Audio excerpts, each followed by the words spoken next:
ठरलं तर मग या मालिकेच्या पुढील काही येणाऱ्या भागांचे अपडेट जाणून घेऊया आपल्या आजच्या या व्हिडिओमध्ये. तर आता आपण इथे पाहणार आहोत की कशा पद्धतीने आता सायलीसमोर आणि अर्जुनसमोर प्रिया ही फॅशन डिझायनर नाहीच आहे हे एक खूप मोठं सत्य उघडणार. तर दुसऱ्या बाजूला आता इकडे आणखीन एक खूप मोठी घटना घडणार. आता नेमकं काय घडणार, कसं घडणार हे सगळं जाणून घेऊया आपल्या आजच्या ह्या व्हिडिओमध्ये. तर आता आपण इथे पाहतोय की सचिन हा घरी परत आलेला आहे आणि घरात इतर कोणाचीही इच्छा नसली तरीसुद्धा सचिनला घरामध्ये ठेवून घ्यायची अशी अस्मिताची इच्छा आहे आणि त्यामुळे आता सचिन हा पुन्हा एकदा राहू लागलेला आहे आता सायली अर्जुनच्या घरामध्ये. आणि आता तो अस्मिताला स्वतःच्या घोळात घेण्याचा पुरेपूर प्रयत्न करतोय. तो अस्मिताला प्रत्येक क्षणाला ह्या गोष्टीची जाणीव करून देऊ पाहतोय की त्याचं तिच्यावरती किती निस्वार्थ आणि खरं प्रेम आहे वगैरे वगैरे. आता अर्थात सचिन सगळं खोटंच बोलतो. आता घरातलं वातावरण दूषित असतं ते चांगलं करावं ह्यासाठी पूर्णाजी अस्मिताच्या बाळाच्या बारशाचा घाट घालू पाहतात. त्या आता म्हणू लागतात की आता मी परत आलेली आहे तर आपण आता अस्मिताच्या बाळाचं बारसं करून घेऊया. मी आली आहे म्हटल्यावर बारसं अगदी थाटामाटात आणि छान मोठंच्या मोठं पार पडलं पाहिजे. बाळासाठी सायली नवीन सगळं खरेदी करा, नवीन पाळणा मागवा, बाळाचं बारसं अगदी उत्तम झालं पाहिजे आणि नावंसुद्धा ठरवायला हवी. सायली म्हणते हो हो पूर्णाजी, तुम्ही काहीही काळजी करू नका, तुम्ही अगदी निश्चिंत निवांत बिनघोर राहा. मी बारशाची सगळी तयारी अगदी व्यवस्थित करून घेईन आणि बाळाचं बारसं हे अगदी छान पार पडेल याचीसुद्धा काळजी घेईन. सगळी जबाबदारी माझी. बाळाचं बारसं हे अगदी उत्तम आणि छानच पार पडणार आहे. मी एक काम करते, मी सर्व कामांची यादी बनवते. यादी एकदा का नजरेसमोर असली की कामं कशी भरभर होतात आणि काही राहूनही जायला होत नाही. मी बाळासाठी गोंडस छोटे छोटे कपडेसुद्धा आणेन. त्याबरोबर लगेचच प्रिया म्हणते एक मिनटं सायली, अगं तू कपडे आणू नकोस, तुझी चॉईस आहे खूपच जास्त आउटलेटेड आहे. बारशाच्या दिवशीसुद्धा बाळाला घालायला काहीतरी साधे कपडे आणशील, त्यापेक्षा बाळासाठी कपडे आणायला मी जाईन, मी बाळाला छान कपडे घेऊन येईन. आता खरं तर इकडे सायलीला प्रियाचं हे बोलणं ऐकून खूपच जास्त राग आलेला असतो, पण तिला आता विषय वाढवायचा नसतो, वाद घालायचा नसतो, त्यामुळे ती शांत राहणं पसंत करते. त्याबरोबर मग आता अश्विन तिकडे असतो. अश्विन म्हणतो तन्वी, अगं एक मिनटं, काय बोलतेस तू हे? जर बाळाच्या कपड्यांची जबाबदारी तुला घ्यायची असेल तर तू अगदी आवडीने घे, पण मग तुला बाळासाठी कपडे खरेदी करायची काय गरज आहे? अगं तू स्वतः फॅशन डिझायनर आहेस, उलट तू अस्मिताताईच्या बाळासाठी स्वतः घरचे घरी कपडे डिझाईन करू शकतेस की. त्याबरोबर आता अस्मिता हिच्या बाळासाठी जर तू कपडे डिझाईन केलेस तर किती सुंदर होईल आणि तसे कपडे इतर कुठल्याही बाळाकडे नसतील, ते फक्त अस्मिताईच्या बाळाकडे असतील. त्यामुळे तू एक काम कर, तू कपडे घरीच बारशाकरता डिझाईन कर, काहीतरी छान सुंदर. त्याबरोबर अस्मिताच्या बाळासाठी कपडे मी डिझाईन करायचे असं आता प्रिया विचारते. प्रियाच्या चेहऱ्यावरती आता 12 वाजलेले असतात कारण तिला डिझाईन करताच येत नसतं. पण आता ही गोष्ट सायली आणि अर्जुन दोघांनीही नोटीस केलेली असते. सायली आता मनातल्या मनात म्हणू लागते की नक्की ही प्रिया फॅशन डिझायनर आहे का नाही हे सुद्धा बघितलं पाहिजे, कारण अश्विन भाऊजींकडनं पैसे उकळण्यासाठी ही नवनवीन वेगवेगळी कारणं रोजच अश्विन भाऊजींना सांगत असते. मग कशावरून हिने रविराज काकांकडनं सुद्धा पैसे उकळवले नसतील? कशावरून हिने रविराज काकांकडनं कॉलेजच्या नावावरती पैसे लुबाडले नसतील? नाही, ते काही नाही. मला आता बघायलाच हवं नक्की काय खरं आणि काय खोटं ते. म्हणून मग आता लगेच ती अर्जुनला घेऊन प्रियाच्या युनिव्हर्सिटीमध्ये जाते आणि आता तिकडे जाऊन ती आता चौकशी करतात की इकडे तन्वी किल्लेदार म्हणून एका मुलीने डिग्री कंप्लीट केलेली आहे. तर त्यावेळी मग आता लगेचच अर्जुन सायलीला विचारलं जातं की तन्वी किल्लेदार मुलीचं पूर्ण नाव काय? मग अर्जुन सायली सांगतात तन्वी रविराज किल्लेदार. अर्जुन सांगतो साधारण 2 वर्षांपूर्वी तिने ह्या कॉलेजमधून फॅशन डिझायनिंग केलं होतं, आम्हाला तिच्या डिटेल्स हव्या आहेत. त्यावेळी आता अर्जुन आणि सायलीला कळतं की इथून कुठल्याही तन्वी किल्लेदार नावाच्या मुलीने फॅशन डिझायनिंग कंप्लीट केलेलंच नाही आहे. अर्जुन त्यांना म्हणत असतो हे बघा तुमचा काहीतरी गैरसमज होत असेल. तन्वीने इथूनच फॅशन डिझायनिंगचा कोर्स कंप्लीट केला आहे. त्याबरोबर ते कॉलेजमधले जे प्रिन्सिपल असतात ते म्हणत असतात, तुम्हाला काय वाटतं, आमच्याकडे आमच्या स्टुडंटचा व्यवस्थित परफेक्ट डेटा नसेल का?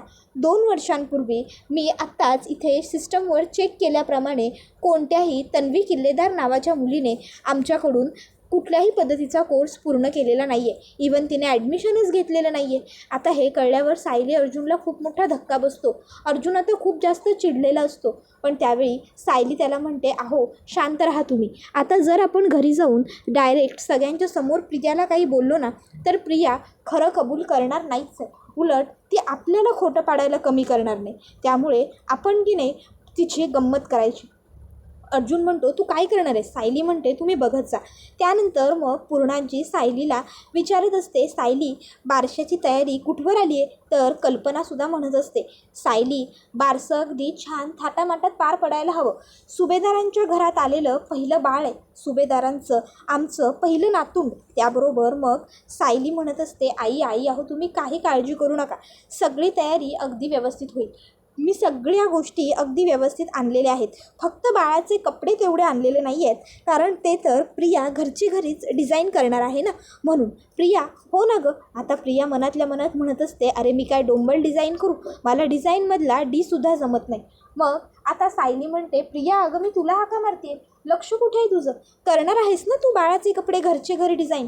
त्यावर प्रिया होकार देते. आणि मग आता ती ठरवते की डिझाईन करण्याचा प्रयत्न तर करून बघूया. प्रिया आता प्रयत्न करत असते, पण तिला काहीच जमत नसतं. अश्विन म्हणतो, तन्वी अगं तू एवढ्या चांगल्या कॉलेजमधनं फॅशन डिझायनिंग केलं आहेस, मग तू एवढी कशी चुकतेस? त्यावर प्रिया म्हणते, अरे हो अश्विन, काय झालं आहे ना, मी फॅशन डिझायनिंग करून आता खूप दिवस झालेत ना, मग त्यामुळे काय होतं आहे, माझं जरा चुकतं आहे. पण तू काळजी कशाला करतोस? मी आहे ना, मी करेन व्यवस्थित. तू निश्चिंत राहा. बाळाला बारशाच्या दिवसापर्यंत घालण्यासाठी सुंदर कपडे तयार असतील. मग तर झालं ना मामा, काळजी करू नको. बरं जा, तुला ऑफिसला जायला उशीर होत असेल, तू जा. मग अश्विन ऑफिसला निघून जातो. प्रिया आता प्रयत्न करते खरं, पण प्रियाला काहीही कपडे वगैरे डिझाईन करायला जमत नसतं. मग शेवटी प्रिया विचार करते की नाही, जर मला कपडे डिझाईन करायला जमलं नाही तर सगळ्यांना समजेल की मी फॅशन डिझायनिंगच्या नावाखाली फक्त रविराज किल्लेदारकडनं पैसे उकळलेत. मला काहीतरी डोकं लावलंच पाहिजे. काय करू? इतक्यात आता तिला तिच्यासमोर न्यूजपेपरवरती ठेवलेलं एक पॅम्पलेट दिसतं, ज्याच्यावरती लहान मुलांच्या कपड्यांवरती स्पेशल सेल, होम डिलिव्हरी असं लिहिलेलं असतं. प्रियाच्या लक्षात येतं, अरे वा, ही तर एकदम ग्रेट आयडिया आहे. घरातनं कुठेही बाहेर न जाता मला कपडे ताबडतोब मिळतील. मग प्रिया आता त्या शोरूममध्ये फोन करते आणि म्हणत असते, हॅलो काशवी शोरूम? हो, मला एका लहान बाळाच्या बारशासाठी कपडे हवे आहेत, पण ते कपडे स्पेशली डिझाईन करून हवे आहेत. तर मी सांगेन तसं कपडे हवेत. त्याबरोबर आता ते विचारतात की मॅम तुम्ही डिझाईन ठरवलं आहे का? तुम्हाला डिझाईन हवं आहे का करून? त्यावरती म्हणते, नाही, मी कुठलंही डिझाईन वगैरे काहीही ठरवलेलं नाही आहे. मला तुम्ही डिझाईन करून कपडे द्या, पण हो डिझाईन हे युनिक असलं पाहिजे आणि वेगळं असलं पाहिजे. तसं डिझाईन आजपर्यंत कोणाकडेही नसलं पाहिजे, समजलं ना? त्याबरोबर तिला समोरून, हो मॅम चालेल, तुम्हाला अगदी युनिक आणि छान कपडे आम्ही डिझाईन करून देऊ बाळाचे, असं सांगितलं जातं. त्यानंतर मग 2 दिवसात प्रियाला डिलिव्हरी मिळते. मग आता प्रिया ही लगेचच ते कपडे सगळ्यांना दाखवते आणि सांगू लागते की हे बघा, मी बाळासाठी किती सुंदर कपडे बनवलेत. आता प्रियाने ते कपडे दाखवल्यावर बिचारा अश्विन नेहमीप्रमाणे आंधळ्यासारखा प्रियावरती विश्वास ठेवतो आणि म्हणत असतो, वा तन्वी, खरंच तुझं ना करावं तेवढं कौतुक कमीच आहे. घरातल्या गोष्टीत तर तू लक्ष घालतेसच, पण त्याबरोबर तू तुझं शिक्षणही विसरलेली नाही आहेस.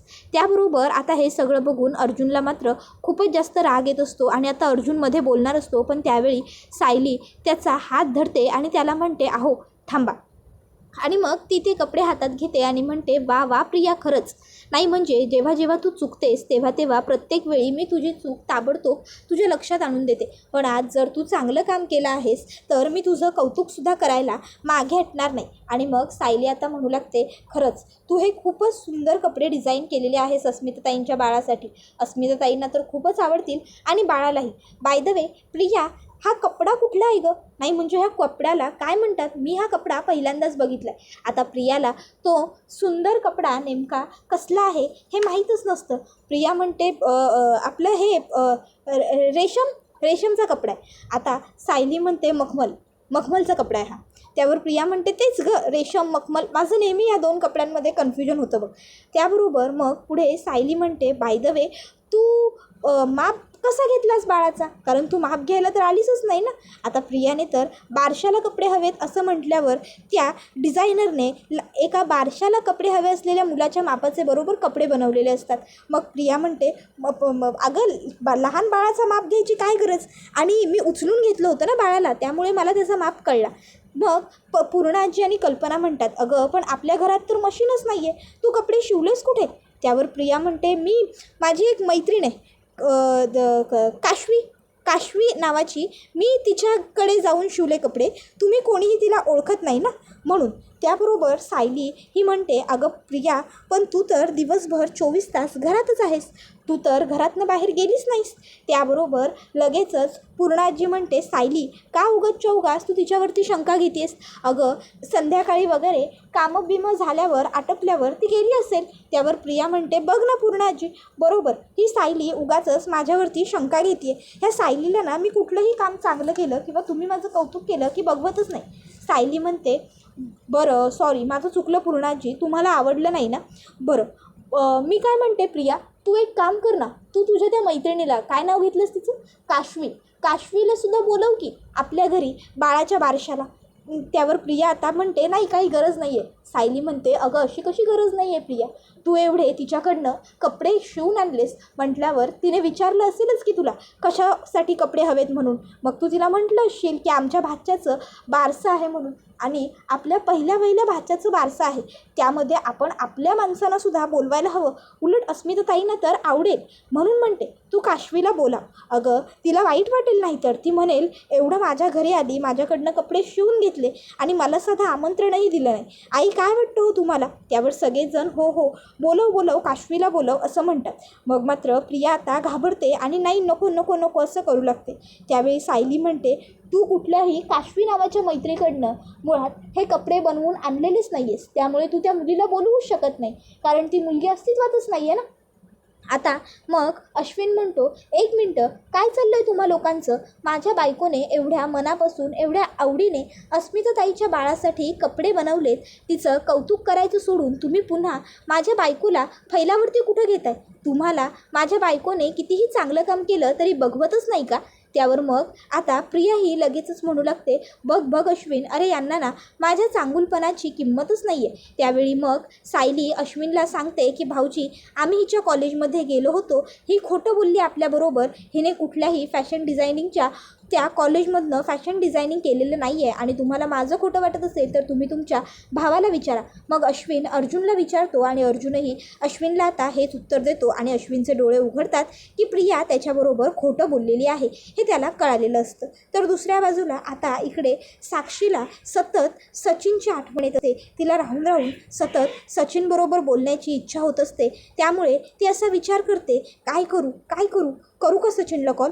नाही नको मी आत्ता जर सचिनच्या फोनवरती फोन केला आणि ते अस्मिता जर त्याच्या आसपास असेल किंवा घरातले इतर कोणी सदस्य आसपास असतील तर सचिन फोन तर उचलू शकणार नाहीच, उलट तो इनबॅलन्स होईल आणि माझ्यामुळे तो मोठ्या प्रॉब्लेममध्ये फसू शकतो. काय करू? आणि ती अस्मिता ती सतत सचिनच्या जवळ असणार आहे, सचिनच्या बरोबर ती एका खोलीत राहणार आहे. जर ती सचिनच्या जास्त जवळ आली तर नाही काय करू? मग तिच्या लक्षात येतं प्रिया तर माझी या सगळ्यामध्ये मदत करू शकते ना.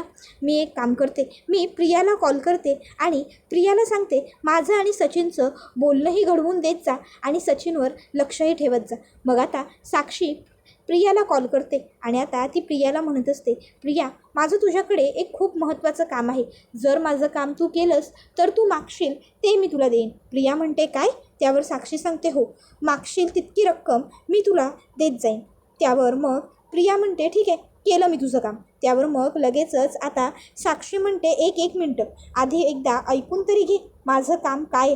त्यावर मग प्रिया म्हणते बरं बोल काय काम आहे. त्यावर मग आता साक्षी तिला सांगत असते की माझं सचिनबरोबर बोलणं घडवून द्यायचं, कमीत कमी दिवसातनं एकदा तरी, रोज त्याबरोबर प्रिया म्हणते काय? त्यावर ती सांगते हो, माझं सचिनबरोबर कमीत कमी दिवसातनं एकदा रोज बोलणं घडवून द्यायचं फोनवरती, तुझ्या फोनवरून बोलणं घडवून द्यायचं आमचं. आणि आणखीन एक महत्त्वाची गोष्ट ती म्हणजे तू त्या सचिनवरती आणि अस्मितावरती लक्ष ठेवायचं. ती अस्मिता सचिनच्या जास्त जवळ तर येत नाही आहे ना, हे सुद्धा बघायचं. त्यावरती म्हणते ठीक आहे, जर मी मागेन तितके पैसे तू देणार असशील तर मी तू सांगितलेलं काम नक्की करेन. मग आता प्रिया ही सचिन आणि अस्मितावर लक्ष ठेवायलाही तयार होते आणि दरवेळी साक्षीचं आणि सचिनचं बोलणं करून द्यायलाही तयार होते. मग आता ती सचिनला फोन लावून देते साक्षीला आणि सांगते की साक्षीने सांगितलं आहे तिला तुझ्याशी बोलायचं आहे आणि म्हणून मी तुला फोन लावून दिला आहे. हे बघ, आता रोज रात्री मी तुला साक्षीला बोलण्यासाठी फोन लावून देत जाईन, पण सगळेजण झोपल्यावर तू मला इथेच येऊन बाहेर भेटत जा.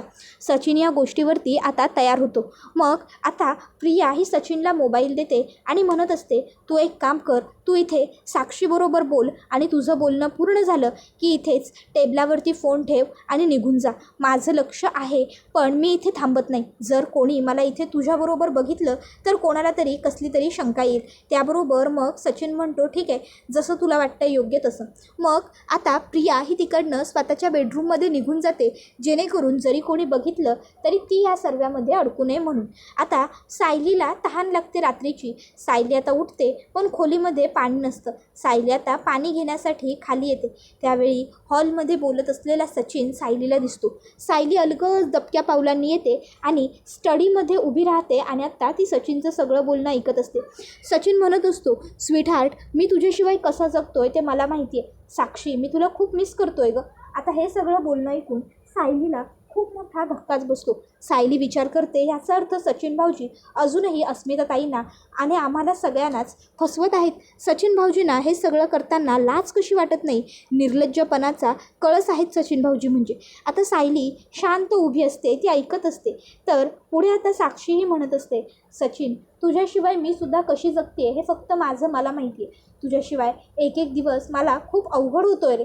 तुझ्याशिवाय मी नाही राहू शकत. मी काय म्हणते, नको आपल्याला ते अस्मिताचे पैसे, तू परत ये ना माझ्याकडे. सचिन म्हणतो अगं, माझ्यावरचं कर्ज फेडण्यासाठी मला ते अस्मिताकडनं पैसे घ्यायलाच हवे.